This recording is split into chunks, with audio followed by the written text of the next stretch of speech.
বিরোধী দলের মাননীয় সংসদ সদস্যদেরকে বলবো, ধৈর্য ধরুন, অপেক্ষা করুন। মাননীয় স্পিকার, আমি আমার একটি বিশেষ এলাকা থেকে নির্বাচিত হয়ে এখানে এসেছি। মাননীয় স্পিকার, আমি সেই বিশেষ এলাকা টুঙ্গিপাড়া থেকে নির্বাচিত হয়ে মানুষের ভোটে নির্বাচিত হয়ে এখানে এসেছি। আমাকে একটু সময় বাড়িয়ে দেবেন মাননীয় স্পিকার। এই সংসদে আসার পরে চুপচাপ বসে থাকি, সবার বক্তব্য শুনি এবং বক্তব্য শোনার মধ্য দিয়ে কিছু অভিজ্ঞতা সঞ্চার করি। আমি এই সংসদে আসার পরে বিরোধী দলীয় সম্মানিত সদস্যদের বক্তব্য খুব মনোযোগ সহকারে শুনি। আমার এই বক্তব্য শুনে অতীতের কিছু কথা মনে পড়ে যায় মাননীয় স্পিকার।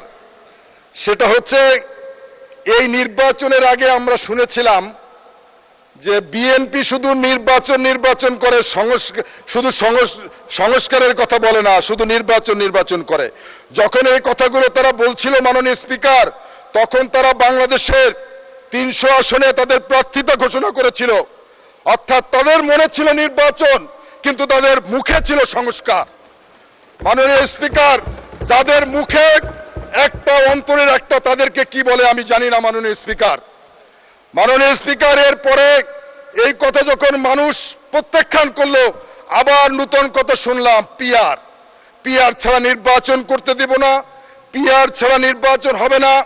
মাননীয় স্পিকার, পিআর সম্পর্কে যতটুকু আমি বুঝি, যে একটি নির্দিষ্ট দলের নির্দিষ্ট প্রতীকে নির্বাচন হবে, নির্বাচনের পরে ভোটের আনুপাতিক হারে সংসদ সদস্য নির্বাচিত হবে।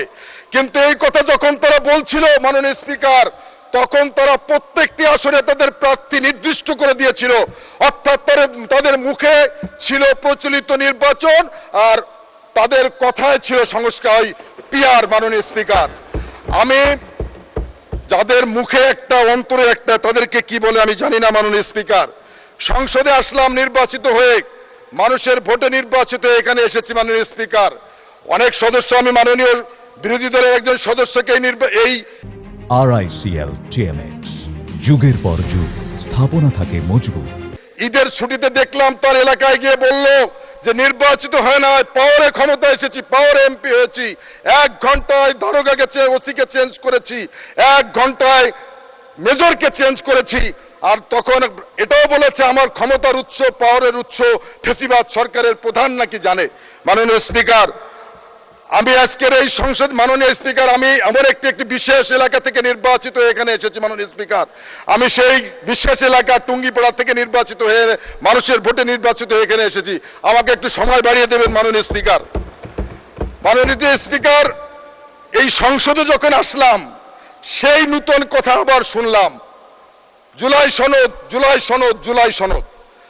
বিএনপি বারবার বলেছে জাতীয় সংসদের দক্ষিণ প্লাজায় যে জুলাই সনদ স্বাক্ষরিত হয়েছে, সেই জুলাই সনদ বিএনপি অক্ষরে অক্ষরে বাস্তবায়ন করবে।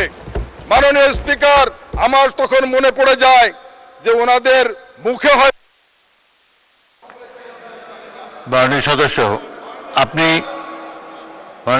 3 মিনিটের মধ্যে আপনার বক্তব্য শেষ করেন। মাননীয় স্পিকার, বাজেট যখন আসলো, সেই একই আলোচনা, চানাচুর বারকা বাজেট, লুটপাটের বাজেট, উচ্চবিলাসী বাজেট।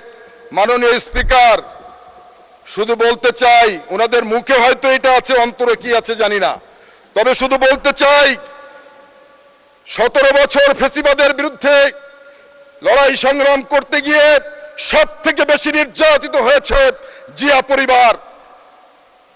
মাননীয় স্পিকার, যার বাবা সেনাবাহিনীর প্রধান ছিলেন, যার মা 3 বারের প্রধানমন্ত্রী ছিলেন, বাবা রাষ্ট্রপতি ছিলেন, তাকে ফেসিবাদী সরকার তাকে মেরে মেরুদণ্ডের হাড় ভেঙে দিয়েছিল। এখনো মেরুদণ্ডের হাড় এখনো বাঁকা রয়েছে। মাননীয় স্পিকার, আপনাকে শুধু বলতে চাই, শত নির্যাতনের কথা ভুলে গিয়ে 17 বছর নির্বাসিত জীবন শেষ করে প্রিয় মাতৃভূমিতে পা রাখলেন। এই মাতৃভূমির মাটি ছুঁয়ে লক্ষ কোটি মানুষের সামনে সেদিন 300 ফিটে বক্তব্য রেখেছিলেন মাননীয় আজকের প্রধানমন্ত্রী। ওনার বক্তব্যের মধ্যে কোনো সমালোচনা ছিল না, কোনো আক্রমণ ছিল না, কোনো প্রতিহিংসা ছিল না, কোনো বাগাড়ম্বর ছিল না। মাননীয় স্পিকার, সেদিন উনি জাতির সামনে বলেছিলেন, আমার একটি পরিকল্পনা রয়েছে দেশের জন্য, দেশের মানুষের জন্য। আমি বিরোধী দলের মাননীয় সংসদ সদস্যদেরকে বলবো, ধৈর্য ধরুন, অপেক্ষা করুন। বিশ্বাস রাখুন, আস্থা রাখুন, যার উপরে বাংলাদেশের মানুষ বিশ্বাস রেখেছে, আমরাও বিশ্বাস রাখছি। ইনশাআল্লাহ তারেক রহমানের উপর বিশ্বাস রাখেন।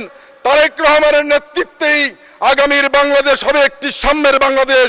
তারেক রহমানের নেতৃত্বেই আগামীর বাংলাদেশ হবে একটি মানবিকতার বাংলাদেশ। তারেক রহমানের নেতৃত্বে আগামীর বাংলাদেশ হবে একটি সাম্প্রদায়িক বাংলাদেশ। তারেক রহমানের নেতৃত্বে আগামীর বাংলাদেশ হবে দুর্নীতিমুক্ত বাংলাদেশ, মাদক মুক্ত বাংলাদেশ, বৈষম্যহীন গণতান্ত্রিক বাংলাদেশ। প্রিয় স্পিকার, মাননীয় স্পিকার, আমার নির্বাচনী এলাকা টুঙ্গিপাড়া, কোটালীপাড়া, এই এলাকায় 50% মানুষ সনাতনী হিন্দু ধর্মাবলম্বী মানুষ।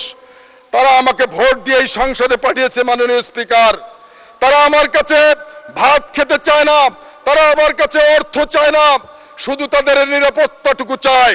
আমি আপনার মাধ্যমে মাননীয় স্বরাষ্ট্রমন্ত্রী মহোদয়ের কাছে আকুল আবেদন জানাই, আমার এলাকার সনাতনী হিন্দু সম্প্রদায়ের মানুষ যেন শান্তিতে নিরাপত্তায় থাকতে পারে, সেজন্য আপনি ব্যবস্থা গ্রহণ করবেন। মাননীয় স্পিকার, আপনাকে ধন্যবাদ। ধন্যবাদ মাননীয় সদস্য।